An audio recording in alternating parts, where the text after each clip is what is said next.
I was connecting with a relationship coach earlier today, a friend of mine for about 5 years now, and we were discussing the opportunity to jump on and do a live call together. I'll interview him for about an hour. Could be a little longer, could be a little shorter, but we're going to do this coming up here this week, next Friday. So it'll be exciting. The best relationship advice I've ever received. Now, there's a quote from Tony Robbins that he uses quite often. He talks about this quite often, which is, if you treat the end of the relationship the way you treated the beginning of your relationship, there would never be an end to the relationship. Very good, right? Fantastic. Great quote. Use it for what it's worth. But the best relationship advice I've ever received for a single person that is looking for someone, looking for that special someone so that we can end this epidemic of people feeling lonely. I don't know what that's all about. I don't feel lonely, but apparently there's a whole epidemic out there of people feeling lonely. Well, love yourself a little more. You won't be quite as alone. We'll start with that. But number two, it really comes down to building 3 lists. Building 3 lists. What do you want? What do you not want? And, come on, what is it?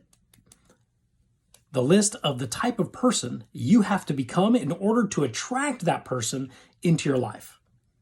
And which of those 3 lists do you think is most important? Exactly, right? The list of who we have to become in order to attract the person that we want. It really comes down to personal responsibility. Who are we?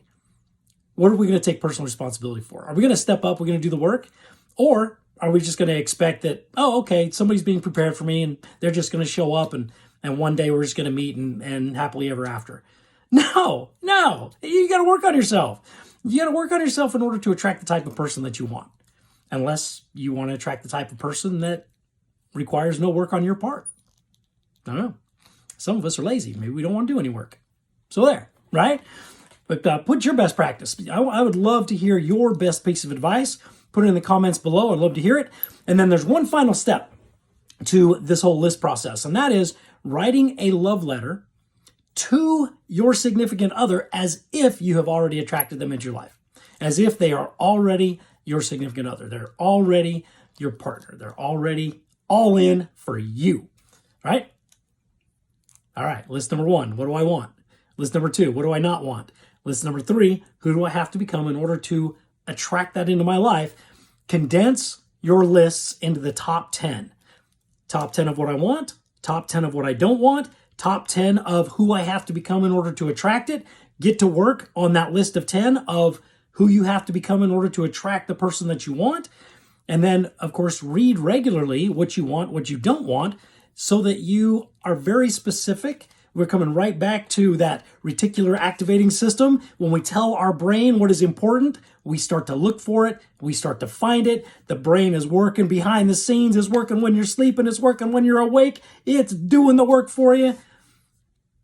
But we still have to take the action, the physical action. We've got to do the thing, right? Got to do the thing.